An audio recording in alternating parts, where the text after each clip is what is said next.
Assalamualaikum warahmatullahi wabarakatuh. Halo, jumpa lagi bersama saya Puma Negara tentunya. Kali ini saya melaporkan langsung dari tempat pendaftaran ulang penerimaan peserta didik baru di SMA Negeri 1 Kaliwungu tahun 2022. Nantinya saya akan mengajak para penonton dimanapun berada melihat langsung proses daftar ulang PPDB di SMA Negeri 1 Kaliwungu. Tentunya nanti juga saya akan mencoba melakukan wawancara dengan salah satu CPD bersama wali murid dan juga obrolan ringan bersama Ketua Panitia PPDB SMA Negeri 1 Kaliwungu tahun 2022. Oke, mungkin para penonton tidak sabar melihat bagaimanakah tahapan atau proses pendaftaran ulang di SMA Negeri 1 Kaliwungu. Langsung saja ikuti saya ya, ayo.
Oke, sekarang saya sudah bersama salah satu calon peserta didik bersama wali muridnya.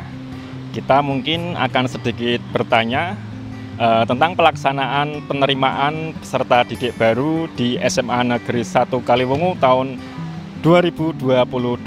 Halo, selamat pagi Ibu. Selamat pagi. Iya, kalau boleh tahu nih, nama Ibu siapa? Mungkin dari mana, alamat?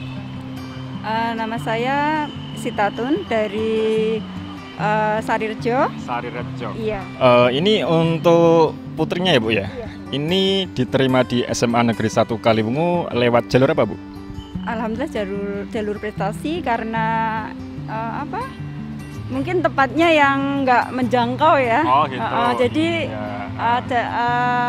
ada nilai khusus iya, ya Bu ya, prestasi khusus yang bisa disertakan dalam iya. bukti pendaftaran Iya, atau iya. syarat pendaftaran gitu ya? Iya, iya. Oke, untuk adiknya sendiri mungkin perkenalan dulu ya Dek ya. Nama siapa dari SMP mana?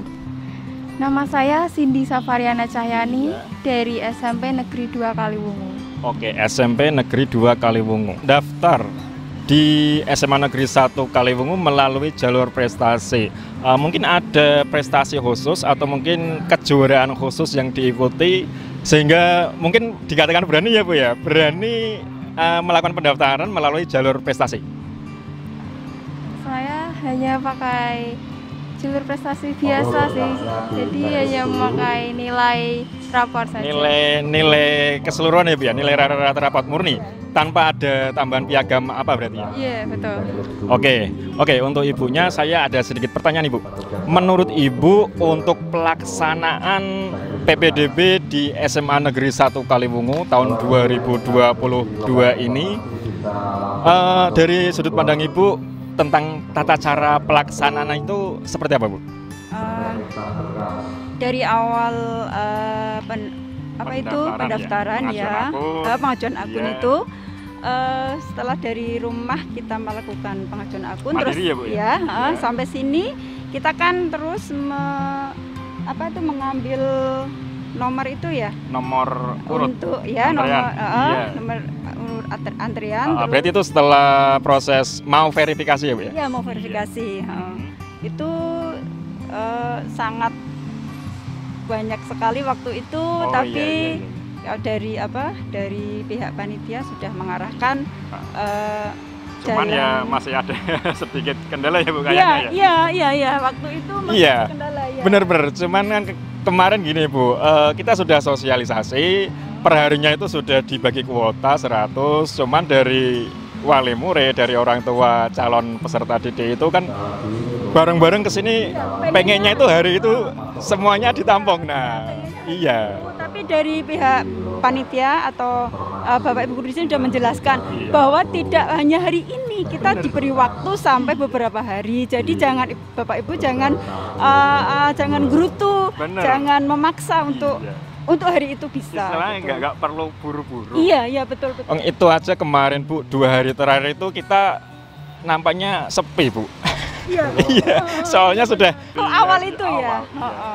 Iya, mungkin untuk kedepannya dari mungkin calon peserta didik, baik dari CPD sendiri maupun wali murid, perlu lagi memperhatikan mungkin kayak semacam himbauan atau informasi yang sudah berkali-kali Bu disampaikan dari pihak sekolah, pihak panitia, baik melalui website resmi sekolah ataupun dari media-media sosial seperti Instagram ada. Seperti laporan kayak gini Bu, ketika saya mewawancara Ibu itu nanti akan tampil di Instagram serta YouTube milik akun sekolah. Begitu ya Bu ya? Oke Bu, untuk pertanyaan terakhir ini Bu.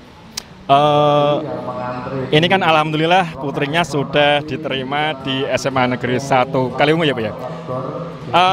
Waktu pertama kali datang ke SMA Negeri 1 Kaliwungu, menurut Ibu tuh pandangan secara umum tuh gimana Bu? SMANK itu gimana Bu?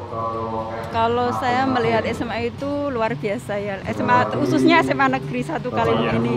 Kalau dilihat dari masa-masa tahun-tahun yang lalu, perkembangannya sangat luar biasa. Setiap tahun itu pasti ada sesuatu yang beda yang akan menarik minat dan akan memperkaya, akan memberikan suatu kebanggaan khususnya untuk Kaliwungu dan sekitarnya. Ya. Oke, mungkin cukup sekian Namun tampaknya saya harus mengucapkan selamat dulu ini ya untuk putrinya Mbak siapa tadi? Cindy. Mbak Vindi yang sudah diterima di SMA Negeri 1 Kaliwungu. Selamat bergabung dengan keluarga besar Semangka Mbak.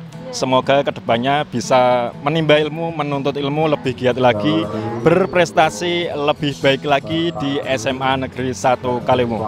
Oke Ibu dan Mbak Vindi, terima kasih atas waktunya. Kembali masih bersama saya tentunya. Ayo kita langsung saja tanya-tanya seputar PPDB.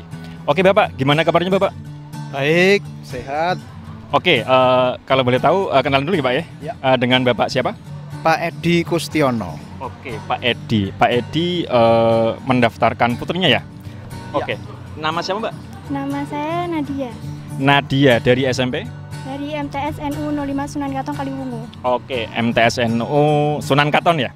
Oke Bapak, saya ada sedikit pertanyaan nih Pak. Ya. Tentang pelaksanaan penerimaan peserta didik baru di SMA Negeri 1 Kaliwungu tahun 2022 ini Pak. Dari awal, tahapan awal pengajuan akun mandiri ya Mbak ya, sampai dengan tahapan sekarang ini, daftar ulang. Mungkin secara garis besar, secara umum Bapak memandang itu teknis pelaksanaannya itu seperti apa? Monggo Bapak. Menurut pengamatan saya untuk PPDB online SMA Negeri 1 Kaliwungu ini, saya melihatnya cukup tertib dari mulai awal sampai akhir daftar ulang. Iya. Saya mendampingi putri saya dalam hal pendaftaran awal dari mulai pengajuan akun, kemudian verifikasi data, ya. Ini saya lalui dengan baik. Oke. Artinya pelayanan dan kondisi itu sangat nyaman, kemudian tidak ada hal-hal yang kurang lancar. Oke. Lancar-lancar saja. Oke, berarti dalam tanda kutip semuanya berjalan normal, baik dari sistem alur, Iya. perharinya, terus dari kesigapan panitia menyiapkan tempat dan pelayanannya. Gitu ya Pak? Sangat ramah dan mengarahkan dari alur datang, kemudian melalui tahap-tahap tertentu, ini sudah terprogram dan terencana. Oke. Untuk Mbaknya ada pertanyaan nih Mbak. Mungkin di tahapan mana yang mungkin menurut Mbaknya itu agak gimana ya? Bisa dikatakan agak membingungkan dalam proses dari awal pengajuan akun sampai daftar ulang. Adakah? Tidak ada kayaknya. Berarti lancar-lancar saja ya? Ya. Iya. Oke Pak, perlu diketahui untuk semuanya proses dari awal sampai daftar ulang ya Pak. Ya. Itu kalau dari peserta didik, baik peserta didik maupun wali murid, ketika membaca informasi, semua informasi itu sudah disampaikan, baik melalui media massa, dalam arti di sini YouTube kayak seperti ini. Kita wawancara seperti ini nanti akan ditayangkan di YouTube, di Instagram. Nah, dari situ harusnya kan CPD atau wali murid itu tahu tentang proses. Ya. Nah, misalkan kemarin ada sedikit katakanlah kendala saat awal-awal verifikasi data. Iya. Itu kan ada banyak CPD yang dalam satu hari itu benar. Itu padahal kan dalam informasi, dalam layanan penyampaian info ke masyarakat, kita juga sudah dari tim panitia sudah menyampaikan bahwa kita itu panjang waktunya. Iya, ada rentang waktu. Iya. Tapi yang namanya orang tua dan peserta didik ingin cepat-cepat mendaftarkan, ingin cepat-cepat mendapatkan sesuatu pelayanan yang bisa masuk. Iya, semuanya pengen masuk. Pengen instan, paling awal, tidak mau ketinggalan, itu kendalanya. Iya, lah itu memang mungkin jadi catatan sendiri. Ya kembali ke masyarakat lah. Oke Bapak, ini mungkin pertanyaan terakhir Pak. Menurut Bapak tentang Semangka Pak atau SMA Negeri 1 Kaliwungu, secara pandangan umum seperti apa Bapak? Menurut saya mengenai SMA Negeri 1 Kaliwungu atau disebut dengan Semangka, ini karena sekolah tingkat atas, menengah tingkat atas yang satu-satunya yang ada di Kaliwungu, yaitu sekolah negeri SMA yang ada di Kaliwungu. Tentu saja antusias masyarakat di lingkungan Kaliwungu ingin menyekolahkan putra-putrinya ke SMA Negeri 1 Kaliwungu. Karena dari mulai berdirinya ya, dengan perkembangannya waktu, bahwa alumni atau peserta didik SMA Negeri 1 Kaliwungu ini adalah menyebar ke seluruh ya Indonesia ya pada umumnya ya. Tentunya khususnya malah sekarang sudah menjadi orang tua dari siswa yang akan mendaftar. Iya, banyak. Itu sudah mempunyai anaknya.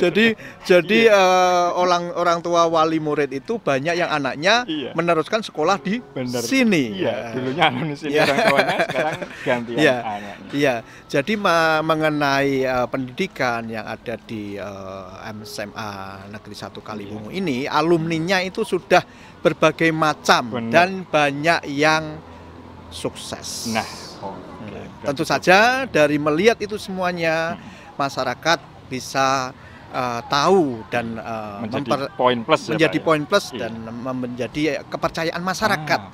Satu-satunya sekolah menengah tingkat atas negeri yang ada di Kaliwungu. Iya, tentunya semua orang tua ingin anaknya, putra-putrinya disekolahkan di SMA Negeri 1 Kaliwungu. Tapi ya kita kembali lagi Pak, kita terbatas dengan jumlah kuota daya tampung. Setiap tahun kita sudah 10 rombel ini Pak, perangkatan kelas 10. Jadi kan ada 10 kelas. Maksimalnya dalam aturan itu 36. Jadi kali 10, 360. Padahal dari kemarin yang melakukan pengajuan akun verifikasi berkas itu ada 700 lebih. Wah, itu artinya antusias masyarakat itu tinggi. Ya, tinggi. Cuman ya karena kita ada aturan, ada beberapa hal yang harus ditaati, kita juga menerapkan mana yang layak. Tentu kita mengikuti aturan dari provinsi. Iya. Gitu nggih Pak nggih. Kita tetap seperti biasa membuka jalur yonasi, prestasi, afirmasi dan perpindahan orang tua. Iya. Oke, begitu Bapak. Matur nuwun. Oke, terima kasih atas waktunya yang berkenan menyempatkan beberapa menit melakukan wawancara dengan saya. Terima kasih Bapak. Iya, Mbak, terima kasih. Oke, untuk penonton di rumah jangan lupa untuk menyaksikan terus perkembangan penerimaan peserta didik baru di SMA Negeri 1 Kaliwungu tahun pelajaran 2022-2023. Kembali ke... Nah, sekarang saya sudah bersama Ketua Panitia Penerimaan Peserta Didik Baru SMA Negeri 1 Kaliwungu tahun 2022. Di sebelah saya sudah ada Bapak Abdul Basit. Gimana Bapak kabarnya? Alhamdulillah sehat-sehat saja. Alhamdulillah. Oke Pak. Kembali lagi ya Pak ya bersama saya. Kita tanya jawab sedikit mengenai teknis pelaksanaan tahapan-tahapan PPDB yang sudah kita lalui dari awal sampai hari ini, merupakan di hari terakhir tahapan daftar ulang. Oke Pak Basit. Dari pelaksanaan PPDB di Semangka sendiri, dari awal pelaksanaan, mungkin dari informasi, terus pemetaan yonasi, sampai dengan hari ini, hari terakhir daftar ulang tepatnya ya Pak ya? Iya, betul. Secara keseluruhan, menurut Anda penilaiannya itu seperti apa? Sejak dibukanya pendaftaran, mulai dari penyampaian informasi hingga sampai daftar ulang, alhamdulillah PPDB bisa berjalan lancar yang dilaksanakan di SMA Kaliwungu. Warga masyarakat terutama di 3 kecamatan, yakni Kecamatan Kaliwungu, Brangson dan Kaliwungu Selatan, mereka sebenarnya bisa terlayani dengan baik. Segala pertanyaan coba dijawab sejelas-jelas mungkin, bahkan dari panitia pun memberikan masukan, saran manakala anak itu mengalami kesulitan di saat melakukan verifikasi, melakukan pendaftaran, atau mungkin ketika akan memilih jalur-jalur pendaftaran yang akan mereka pilih. Oke Pak, ini sekedar informasi di SMA Negeri 1 Kaliwungu membuka kuota untuk CPD tahun ajaran 2022-2023 itu sebanyak 360 ya Pak? Betul, Nah, 360. dari 360 kuota itu dibagi menjadi jalur yonasi, prestasi, jalur afirmasi, dan perpindahan orang tua ya Pak? Betul, betul. Dari kuota 360 nih Pak, mungkin Bapak sudah punya gambaran atau data yang masuk, kemarin itu yang mendaftar itu mencapai berapa CPD? Peserta didik yang melakukan verifikasi di SMA Kaliwungu, yang memanfaatkan SMA Kaliwungu sebagai tempat untuk verifikasi, kurang lebih yang terdaftar dalam daftar hadir itu sekitar 674 itu dari Kecamatan Kaliwungu Selatan, Kecamatan Kaliwungu, Kecamatan Brangsok, juga ada sebagian ya dari Kodia Semarang, bahkan juga ada yang dari luar kota. Luar kota pun Dari ada? luar kota ada, terutama mereka yang dari anak pondok pesantren, dari Tegal, Brebes, Selawi itu juga ada. Oke, dari sekian banyak ada 670-an ya Pak ya? Berarti secara umum antusiasme masyarakat untuk katakanlah mempercayai SMA Negeri 1 Kaliwungu sebagai jujukan atau sekolah tujuan untuk melakukan verifikasi ternyata sangat tinggi ya Pak ya? Ya, betul. Memang dalam juknis itu dikatakan bahwa silahkan CPD itu bisa melakukan verifikasi di sekolah terdekat. Di sekolah terdekat? Di sekolah terdekat. Nah, kebetulan di 3 kecamatan yang di Brangsong, Kaliwungu, dan Kaliwungu Selatan ada SMA satu-satunya negeri, yakni di SMA Negeri 1 Kaliwungu. Cuman SMA 1 ya? Jadi sehingga, mungkin antusiasme masyarakat juga kan memilih yang terdekat. Yang terdekat, betul. Itu sampai melakukan tahapan verifikasi itu mungkin sangat banyak untuk menuju ke SMA Negeri 1 Kaliwungu. Kebetulan di SMA Kaliwungu kan berdekatan dengan SMP 1 Kaliwungu, SMP 2 Kaliwungu, MTS Proto, SMP Al-Mardiyah, banyak juga SMP Islam. Itu banyak yang melingkupinya, sehingga mereka daripada jauh-jauh kemana, ya adalah datang saja ke SMA Kaliwungu. Perkara mana yang akan didaftar kita juga tidak tahu. Jadi memang dalam kurun sejak dibukanya pendaftaran dengan model online seperti ini, tiap tahunnya yang daftar di SMA Kaliwungu selalu mengalami lonjakan atau kenaikan ya. Benar sekali. Tiap tahunnya. Iya. Setelah kita tadi membahas tahapan dari awal sampai hari terakhir ini di hari daftar ulang, mungkin dari kesemuanya itu Pak, ada evaluasi dari Anda selaku Ketua Tim Panitia PPDB mungkin untuk kedepannya, ketika katakanlah tahun ini dengan besok ada perubahan, mungkin 1-2 poin, namun nampaknya masih tetap yonasi ya Pak untuk tahun depan. Katakanlah menyiapkan skenario untuk tahun kedepannya itu ada evaluasi apa Pak? Mungkin dari tim intern atau mungkin bisa disampaikan kepada masyarakat umum ketika tidak memasuki masa-masa penerimaan peserta didik baru, harusnya bersikap seperti apa? Pertama yang perlu kita perhatikan, apa yang menjadi permasalahan di masyarakat saat menjelang PPDB seperti ini. Apa sih yang kadang mereka lupa? Iya. Dan ini perlu diketahui bersama. Yang pertama adalah tentang KK. Banyak warga yang tidak menyadari kartu keluarga, mereka tidak menyadari, ya kan? Apa yang tidak disadari? Mereka dalam pendaftaran itu ada regulasi, ada peraturan yang mengatakan bahwa kakak itu minimal usia 1 tahun. 1 tahun sejak tanggal dikeluarkan. keluarganya. Nah, kebanyakan mereka itu menjadi bermasalah ketika kakaknya itu baru. Oh gitu. Berarti masih ada beberapa wali murid yang belum paham. Belum paham itu.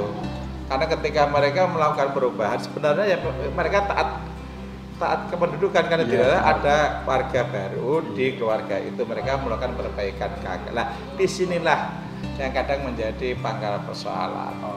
Yang kedua, selain masalah itu adalah piagam. Nah ini masyarakat menganggap bahwa semua piagam itu berlaku. Padahal ada ketentuan khusus. Ada ketentuan khusus, betul. Yakni 6 bulan dari terbitannya piagam tersebut. Sejak diterbitkannya. Minimal ya Pak? Itu minimal. Jadi kalau misalnya itu PPDB mulai bulan Juni, maka piagam terakhir itu paling tidak bulan Desember. Nah ini yang tidak diketahui. Nah, yang ketiga yang tidak diketahui masyarakat apa? Mengenai jalur prestasi. Iya, jalur prestasi. Jalur prestasi ini antara SMA dengan SMP itu berbeda. Untuk syarat-syaratnya, ketentuannya berbeda. Berbeda. Ketika di SMP, prestasi ya piagam ansih murni, tidak melibatkan nilai. Oh gitu. Di SMA tidak seperti itu. Selain nilai yang mereka peroleh secara akademik, mereka juga bisa melampirkan piagam-piagam yang mereka berarti itu tersendiri gitu ya, Pak? Ya. Jadi satu. Oh, jadi satu. Jadi satu tambah berarti ditambah. Piagam itu ada skornya. Kalau misalnya mereka juara 1 tingkat kabupaten, skornya 3. Juara 2 skornya 2. Juara 3 skornya 1,75. Sehingga kalau mereka di rapat nilainya itu 31, kalau mereka punya piagam juara 1 tinggal 1 ditambah 3. Oh, gitu. Beda dengan SMP. Kalau SMP yang mau masuk SMP piagam ya piagam ansih tidak melibatkan nilai, gitu sama sekali. Jadi ini yang tidak diketahui, banyak yang tidak terbaca diketahui oleh masyarakat, sehingga dalam benaknya kalau mau lewat jalur prestasi berarti harus memiliki piagam, padahal tidak. Gitu. Benar. Jadi itu pun piagam itu berkategori katakanlah. Ya, betul. Dari jenjang mungkin juara kabupaten, poinnya berapa, bobotnya berapa, sampai ke tingkat nasional, mungkin internasional juga ya, Pak? Betul. Nah, kalau ini Pak, dengar kalau juara 1 nasional atau internasional, apakah secara otomatis langsung bisa diterima ya? Ya, memang ada penghargaan khusus bagi mereka yang bisa berprestasi tingkat nasional, mereka langsung bisa diterima. Tingkat nasional minimal juara berapa, Pak? Ya, juara 1. Juara 1 langsung bisa diterima otomatis. Nah, cuman untuk piagam ini menurut juknisnya itu terbagi dalam 2 kategori, yakni berjenjang dan tidak berjenjang. Kalau yang berjenjang nilainya jauh lebih tinggi daripada yang tidak berjenjang. Tidak berjenjang itu misalnya ketika sekolah tersebut mengikuti invitasi kejuaraan, misalnya seperti Bupati Cup, Kapolda Cup, atau mungkin organisasi lain tertentu. Sedangkan yang dikatakan berjenjang itu seperti Popda, Popnas, kemudian FLS2N dan seterusnya, itu berjenjang hingga sampai ke ketika juara di tingkat daerah mungkin nanti ada naik level gitu. Betul, ya. naik level, betul. Oke Pak Basit, bicara mengenai tadi tentang kurangnya apa ya, kayak semacam pemahaman informasi mengenai tata cara atau aturan yang diterapkan dalam proses seleksi PPDB kepada masyarakat umum ya Pak ya. Mungkin kan masyarakat bertanya-tanya, untuk informasi itu bisa diperoleh atau bisa mereka dapatkan itu melalui apa saja Pak? Untuk PPDB ya kan, selain ada link dari Dinas Provinsi Jawa Tengah yang yang Dinas Pusat provinsi, bisa juga melalui web masing-masing sekolah. SMA Kaliwungu ada webnya gitu kan. Nah itu bisa mereka buka, mereka baca. Hanya saja ya yang menjadi masalah kan tingkat literasi mereka yang boleh dikatakan begitu kurang, sehingga mereka lebih mengandalkan langsung datang ke sekolah tanpa persiapan yang belum dimengerti ya. Jadi mungkin kemarin banyak yang ke sekolahan itu ya masih bolak-balik, ada berkas yang kurang, syarat apa yang tidak layak lah, katakanlah ini belum memenuhi syarat, kayak seperti tadi piagam semuanya piagam dibawa, ternyata ya, tidak memenuhi syarat yang sudah ditentukan. Berarti untuk informasi itu dari tim panitia sudah menyebar luaskan. Sebenarnya dari panitia untuk meringkas sebuah informasi sudah dibuatkan pamflet, sudah dipasang MMT, bahkan juga ada podcast. Itu semua dalam rangka ya menjembatani ketika warga itu mengalami butuh malas informasi, membaca, sehingga mereka lebih suka mengedepankan mendengar media yang lebih menarik. Iya, yang lebih menarik. Sehingga kalau untuk membaca jangan terlalu bertele-tele. Dan di SMA Negeri 1 Kaliwungu juga itu sudah menyediakan posko PPDB ya Pak? Iya. Untuk fungsinya PPDB posko itu Pak? Jadi sebenarnya posko PPDB sudah kita buka setanggal 10 Juni. Jadi sebelum 5 hari pendaftaran kita sudah membuka posko. Harapannya sebelum dibuka pendaftaran mereka sudah mencari tahu dulu ke sekolahan. Jadi semacam harapannya ketika mereka ke sekolahan akan mendapat pencerahan dari petugas-petugas yang sudah kita siapkan, sehingga kalaupun terjadi kesimpang siuran informasi setelah datang ke sekolah semuanya bisa teratasi. Namun ya sekali lagi masalah manusianya itu sendiri, terkadang sudah diberitahu sampai rumah lupa. Itulah yang kadang menjadi problem kita sendiri. Kita sudah menjelaskan begini, ya endingnya benar gitu lagi. Oke Pak, setelah kita tadi membahas tentang pernak-pernik ya Pak ya, katakanlah problematika dalam pelaksanaan PPDB di tahun ini, untuk selanjutnya kita membahas tentang tahapan selanjutnya. Ini sudah keluar dari tahapan PPDB yang nantinya akan dilalui oleh CPD. Sudah bukan CPD ya Pak? Bukan. Sudah menjadi anggota resmi siswa SMA Negeri 1 Kaliwungu untuk kelas 10 yang baru. Di hari Jumat kalau nggak salah ya Pak. Nah, nanti itu kan siswa akan dikumpulkan. Mungkin ada pemberitahuan tentang materi MPLS. Nah, di sini saya akan sedikit bertanya nih Pak tentang penerapan MPLS di tahun pelajaran ini Pak. Seperti apa? Sebelum kita berbicara jauh tentang MPLS, saya ucapkan dulu selamat kepada adik-adik anak-anakku yang diterima di SMA Negeri 1 Kaliwungu. Selamat bergabung. Semoga Anda tetap bersemangat dan untuk berprestasi. Nah, setelah masa daftar ulang ini, saatnya anak-anak nanti memasuki masa MPLS. Apa itu MPLS? Masa pengenalan lingkungan sekolah. Ya kan? Mengapa ini perlu diadakan? Ya kan? MPLS itu merupakan masa adaptasi yang datangnya dari SMP, kemudian masuk ke SMA, yang dari MTS itu masuk ke SMA. Berbagai latar belakang ya Pak, ada yang swasta, ada yang negeri. Nah, jadi mereka masuk ke sini, mereka dalam waktu 3 hari ini mereka diberikan kesempatan untuk melakukan adaptasi, mereka untuk mengenal lingkungan sekolah yang baru. Nah, materi-materinya otomatis berkenaan dengan apa yang ada di sekolah itu. Karena perlu diketahui masa SMP, masa MTS berbeda dengan masa SMA. Apalagi sekarang ini sedang diberikannya kurikulum merdeka, ya kan? Kemudian pelajar Pancasila. Inilah yang akan nanti menjadi materi-materi pada saat MPLS.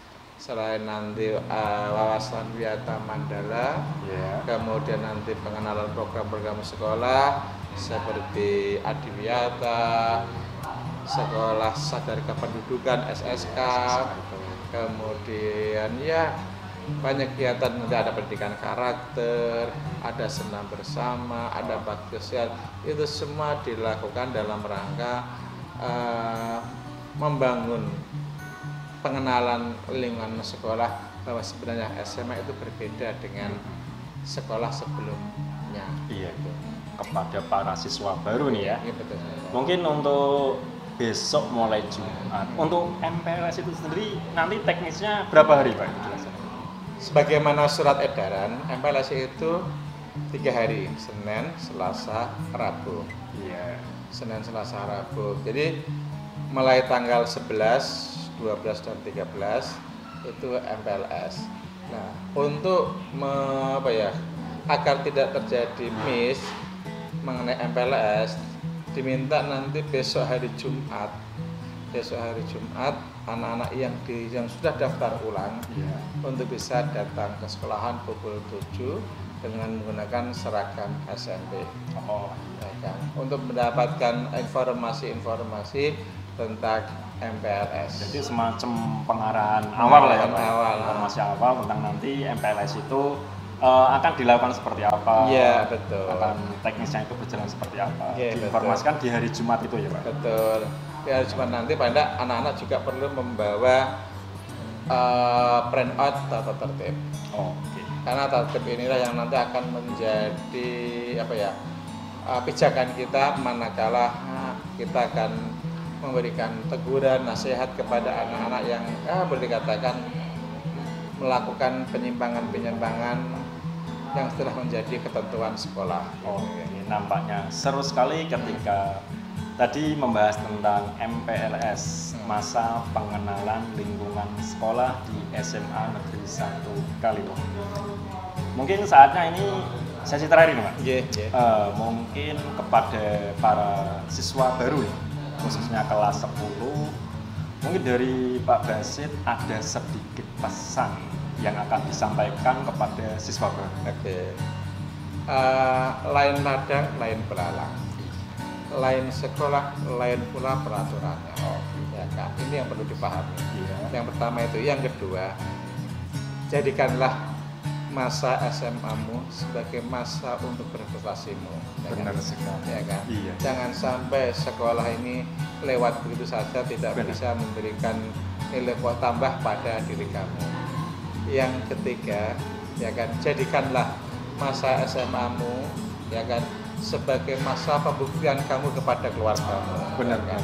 Karena orang tuamu adalah mereka-mereka yang telah berjibaku untuk memberikan yang terbaik untuk anak-anaknya. Iya. Tentunya pembuktian itu lewat berbagai prestasi yang dicapai ya Pak. Setelah kita tadi dari awal mengupas tentang tahapan-tahapan dari awal PPDB sampai di tahapan hari terakhir daftar ulang. Terus tadi juga kita sempat mengupas sedikit tentang evaluasi dari PPDB itu sendiri.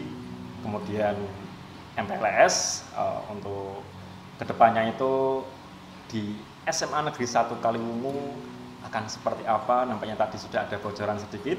Dan juga tadi sudah disampaikan pesan-pesan untuk para siswa baru kelas 10 yang nantinya akan segera bergabung dengan keluarga besar SMA Negeri 1 Kaliwungu.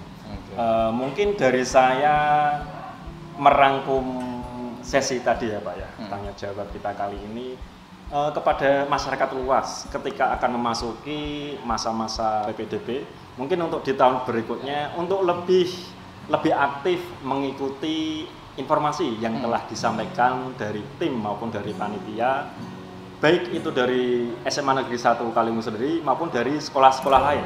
Tentunya juga sama halnya di sekolah-sekolah lain. Tentunya mereka juga punya website sekolah itu sendiri.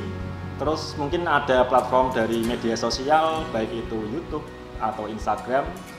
Biasanya itu mereka aktif mengirimkan atau mengupload informasi-informasi yang berkaitan dengan tata cara tentang PPDB, agar pada saat kegiatan pendaftaran berlangsung sudah tahu benar tentang apa yang harus dibawa, apa yang harus dipersiapkan. Jadi nggak mondar-mandir seperti yang lalu-lalu, gitu ya Pak ya? Ya. Oke. Mungkin cukup itu. Terima kasih Pak Basit atas waktunya berkenan ngobrol-ngobrol sedikit tentang PPDB dan tadi MPLS dan lain-lain. Demikianlah sesi wawancara kali ini. Saya Pemanegara. Wassalamualaikum warahmatullahi wabarakatuh. Waalaikumsalam.